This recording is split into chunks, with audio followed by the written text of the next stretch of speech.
Hello, my name is Nicola Blank from Self Advocates Becoming Empowered. I am a member of the Autism Now Committee. I live in Vermont. I have two nicknames in the Vermont State House, and they are the Budget Watchdog and the Guardian of Inclusion. This video is about building relationships with people in government who make policies that affect people with disabilities.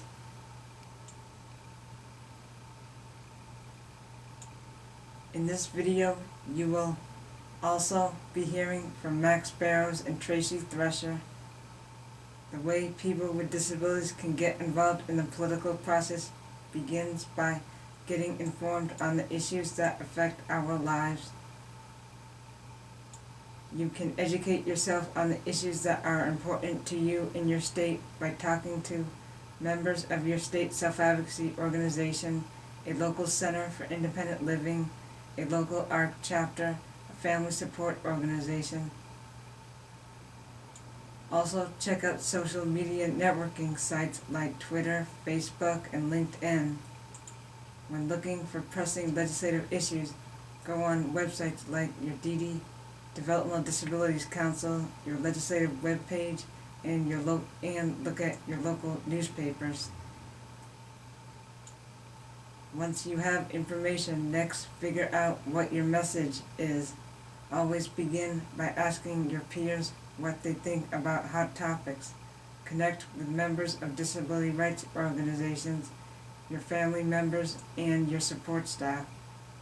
But most important is talking to the board of directors of your self-advocacy organization. Figure out what lasting impression you want to make when advocating with policymakers.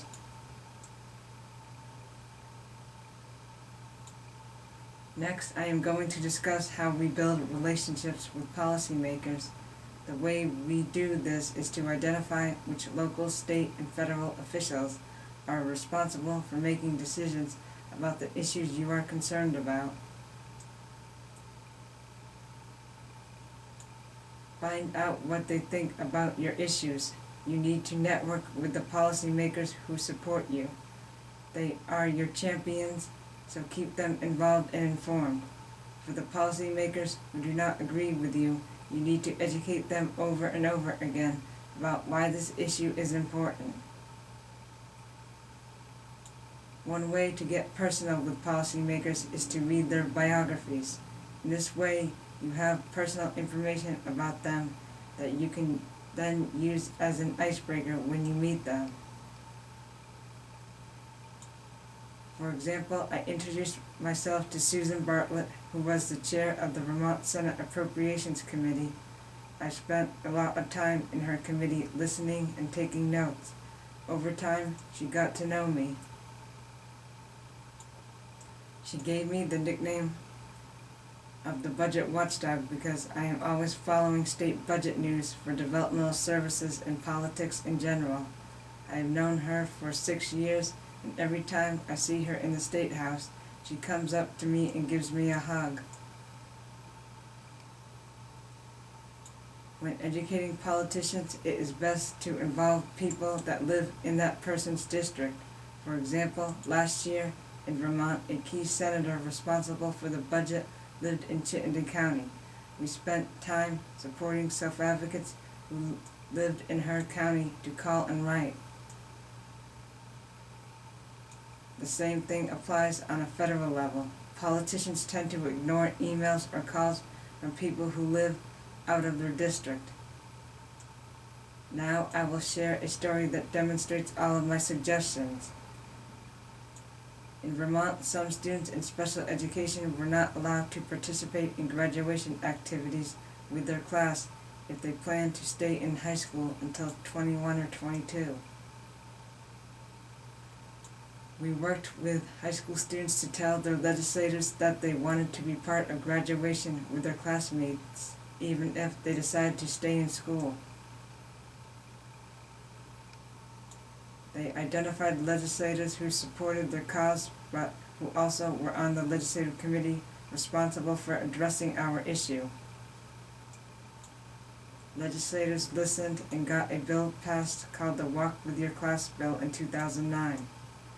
The goal of the law, called Walk With Your Class, says students in special ed can participate in all graduation activities but can continue to stay in school until they are 22 to work on transition staff. Here is my final tip about educating policymakers. Invite them to your local self-advocacy meetings. Tell them about your mission and how you can be involved. Explain how the self-advocacy movement makes a difference in people's lives and why it is a very cost-effective support. Thank you for listening, and now I will turn it over to Max and Tracy. Hello everybody, I'm Max Barrows. I am a representative of Self-Advocates Becoming Empowered. Welcome to our video on how to make connections and speak up to policymakers, those who make decisions that affect our lives. I'm here with a good friend of mine and also a good colleague, Tracy Thresher, who took time to share with us his thoughts on what it takes to build relationships with policymakers. Tracy, thank you very much for being here.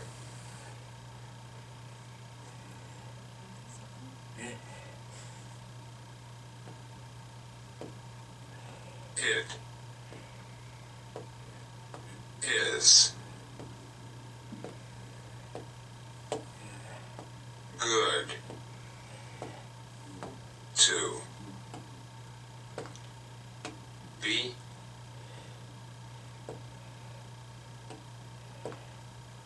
here.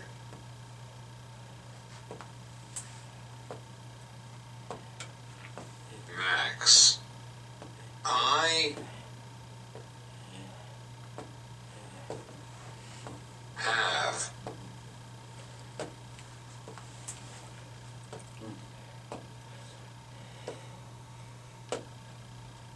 learned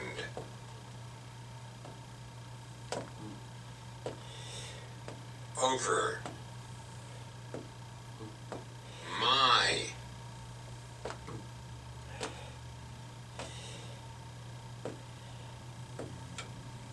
20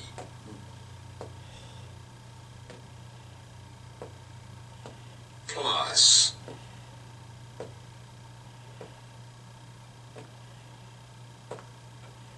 years of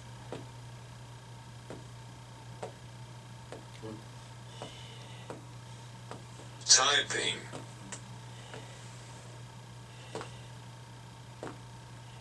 that I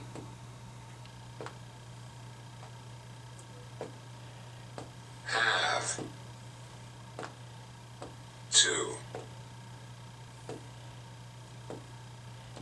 put my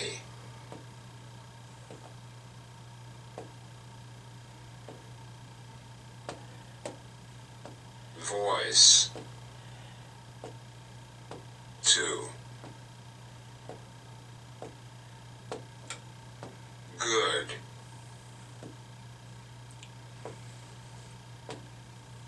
use to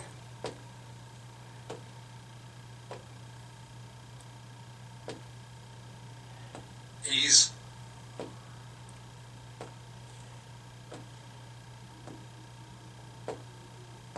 the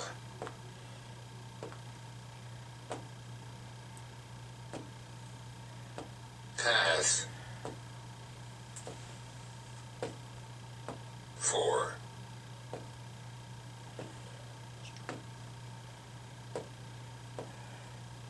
other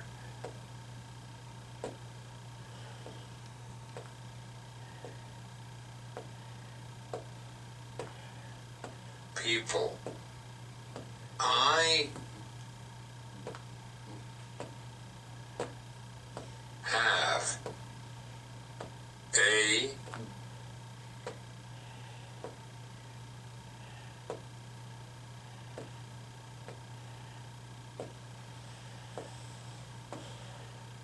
passion for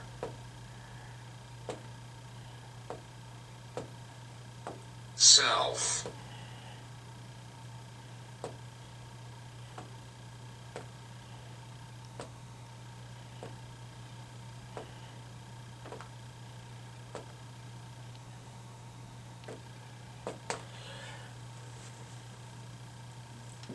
It is good to be here, Max. I have learned over my 20+ years of typing that I have to put my voice to good use to ease the path for other people. I have a passion for self-advocacy. Well, Tracy, that's a very good answer to your introduction. And I've learned over years of observing you that you really have skill in that the department, and also I've observed you over time, speaking to legislators and policymakers. So my first question, Tracy, is before a self-advocate speaks to a policymaker, what do you think there's anything they need to do to kind of prepare ahead of time in terms of thinking about what they want to say or how to say it?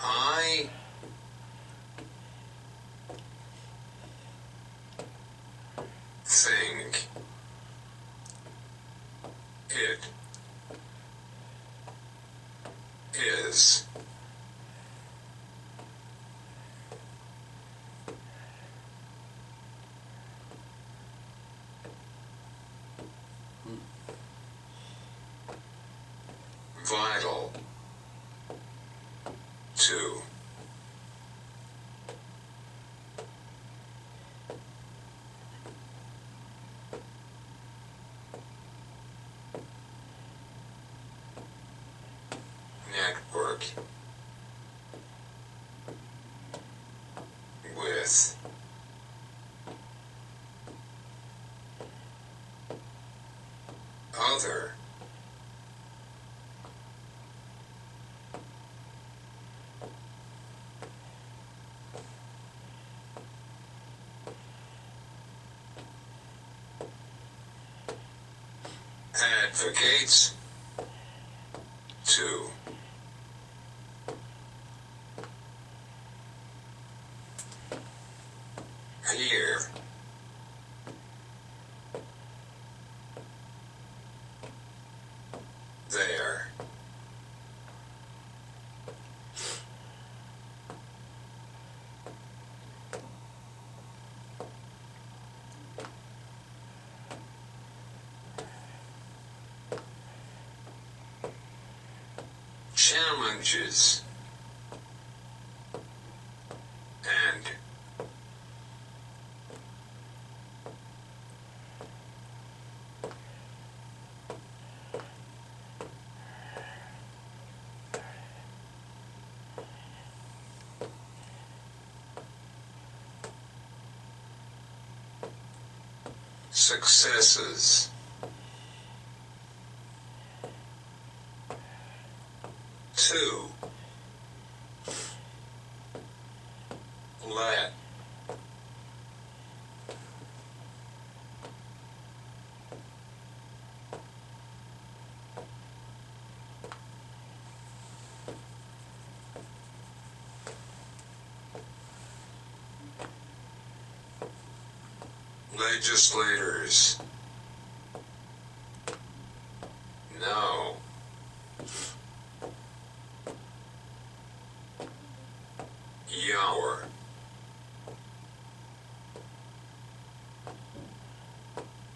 let legislators know your goals and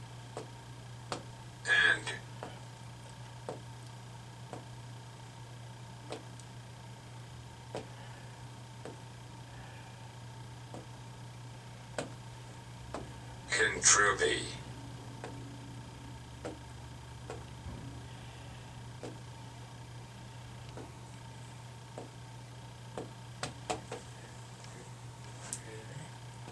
I think it is vital to network with other advocates to hear their challenges and successes too.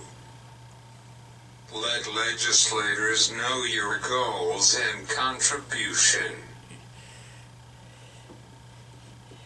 I hear you on that one. To follow up with that, Tracy, my question is, how could self-advocates or maybe a self-advocacy organization go forth with, connecting with somebody, legislator or representative in their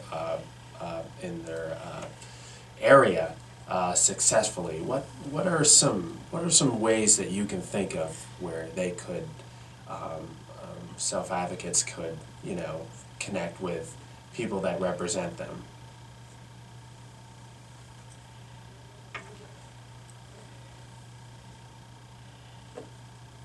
I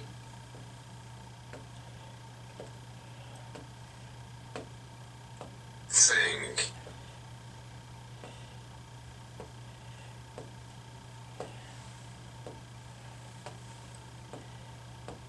emailing is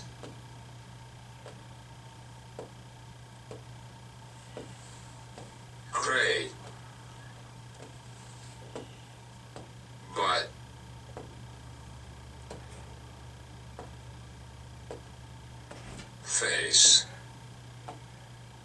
but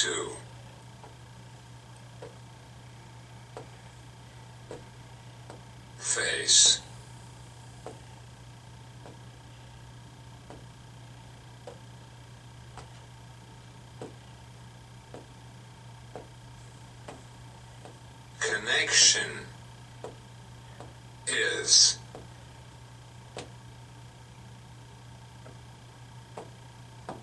key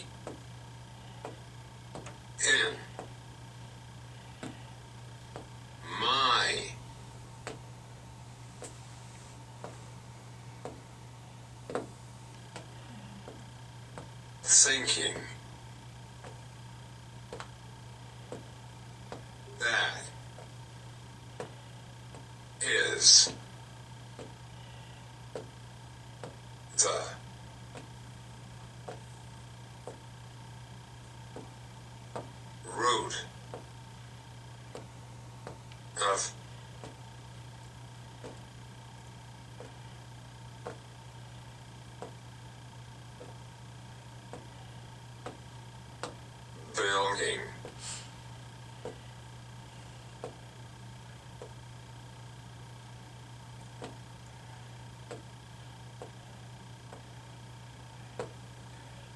relations.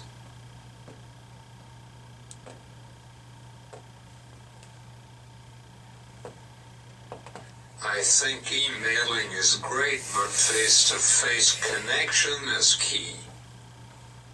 In my thinking, that is the root of building relationships.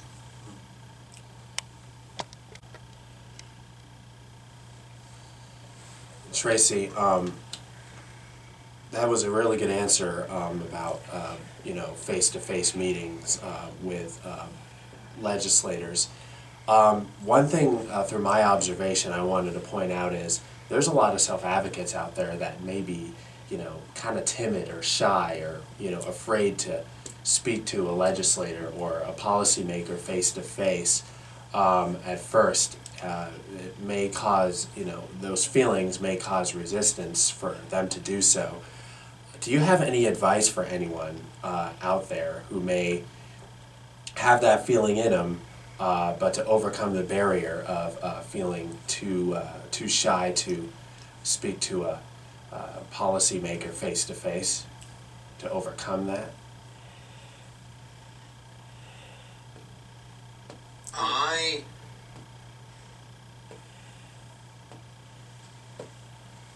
have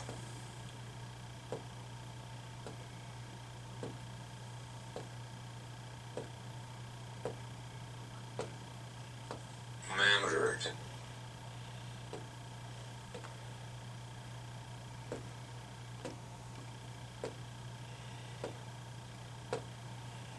others who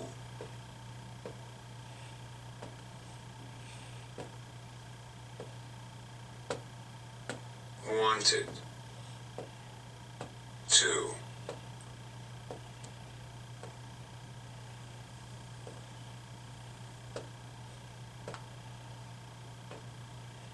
Speak up by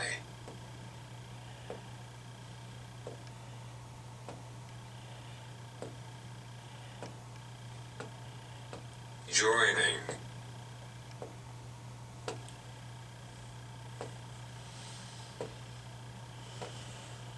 forces to go in a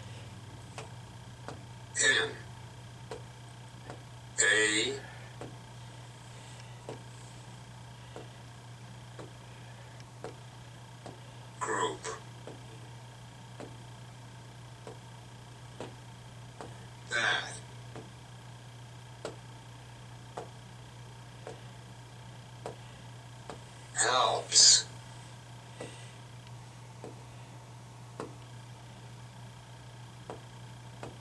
build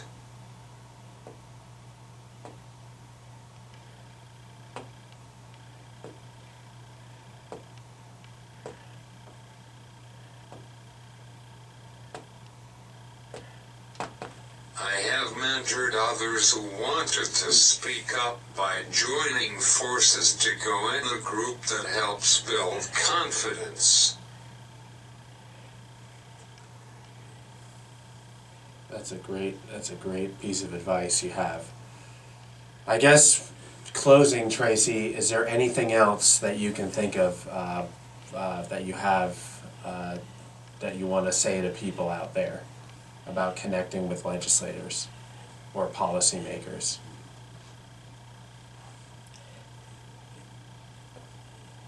I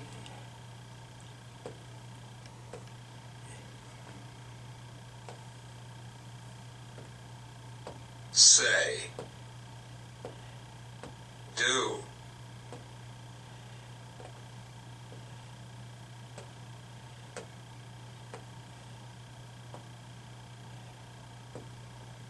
NT, give, up,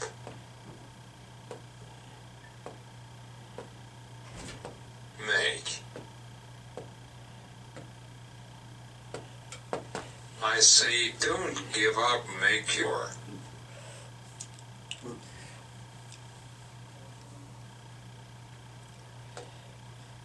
your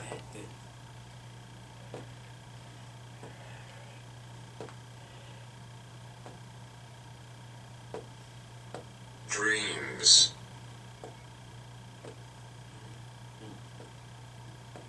your top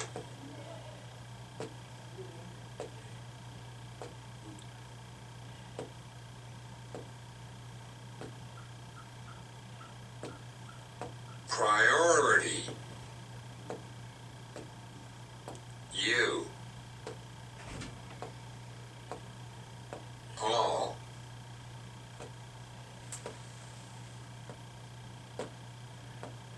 have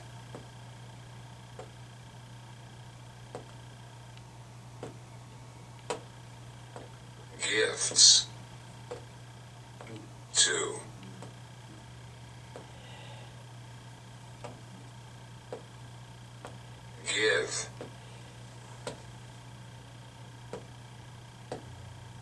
That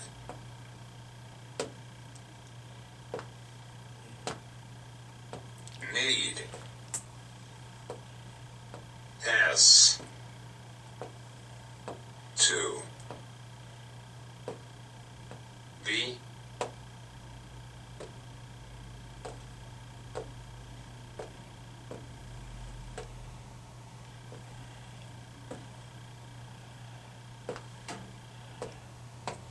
I say don't give up, make your dreams your top priority. You all have gifts to give that needs to be supported. Tracy, I just can't thank you enough for, taking the time to be here and speaking to people and, being on our video. as you know, a great colleague. You have a lot to offer, and I'm glad you could share your thoughts on what it takes to speak to policymakers. And thank you very much, everybody, for watching our video, and hope to see you all in the future.